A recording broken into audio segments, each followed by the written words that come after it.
Aujourd'hui, on est venu justement pour soutenir nos frères qui nous ont appelés vraiment en mémoire aux naufragés de l'océan de la mort, donc dans les eaux du Maroc, mais aussi pour lancer un message aussi aux jeunes. Surtout ces jeunes-là, c'est l'avenir de la Mauritanie. Donc nous comptons beaucoup sur eux.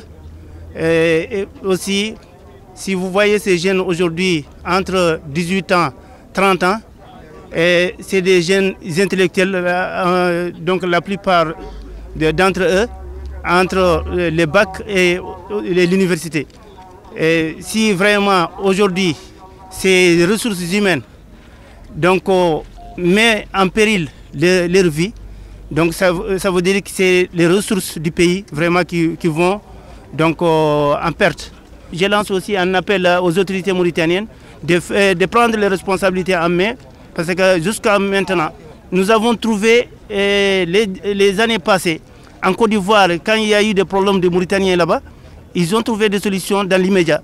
Mais pourquoi cette fois-ci, on n'a pas vu la réaction du gouvernement? Et moi, je crois qu'ils n'ont pas pris les choses au sérieux.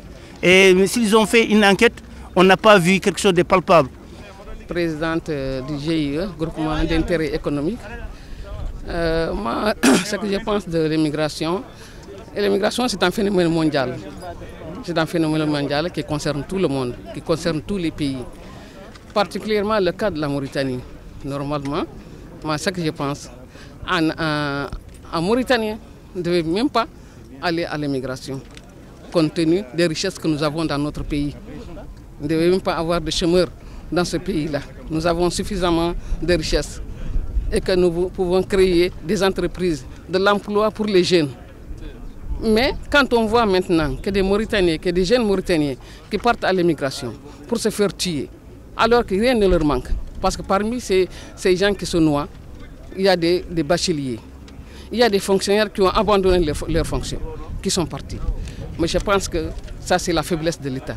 L'État doit réagir pour arrêter cette immigration-là, pour donner de l'emploi aux jeunes, pour contrôler les déplacements de ces jeunes-là.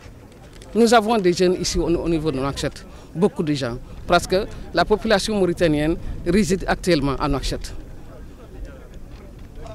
Je fais partie de l'initiative qui a été créée des pères et mères de victimes. On a créé une initiative qui s'appelle des pères et mères de victimes. Et nous sommes en train de faire le diagnostic de la situation. Qu'est-ce qui a causé ça? Comment arrêter ça? Donc nous sommes sur le point de mettre sur pied des structures qui vont essayer de travailler en collaboration avec les pouvoirs publics afin d'arrêter ce phénomène qui se passe. Avant tout d'abord, je vais présenter mes condoléances à toute la République islamique de Mauritanie parce que c'est toute la nation qui a été touchée par ce drame qui vient de frapper nos jeunes à la fleur de l'âge. Donc nous sommes là aujourd'hui pour cette minute de silence pour prouver que nous sommes affectés et que toute la Mauritanie, dans toutes ses composantes, a été touchée.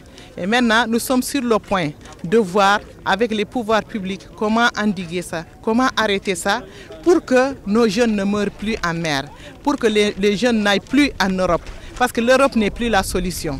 Donc nous allons voir, la responsabilité incombe à tout le monde. Nous, citoyens, nous, mamans, nous, papas, nous devons nous lever avec une seule voix, aller à ces populations, faire des caravanes de sensibilisation afin que les jeunes restent, croient en eux-mêmes, croient en leur pays et restent sur place pour prouver quelque chose. Vraiment, nous avons été très affectés et c'est toute la Mauritanie qui a été touchée. Je vous remercie. Merci. Travaillons ensemble pour mettre fin à l'immigration clandestine. Stop à l'immigration clandestine.